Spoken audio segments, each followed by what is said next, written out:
Respected teachers and my dear friends, Assalamu alaikum wa rahmatullahi wa barakatuh. Look around, there are many beautiful flowers. You see the sky, you see the sun, you see the bright moon and many twinkling stars.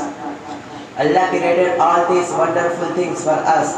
Allah made the earth, the big mountains, the deep seas and the oceans. Allah made fishes of different sizes. Allah made lovely flowers and delicious fruits. Allah made beautiful birds and different colors.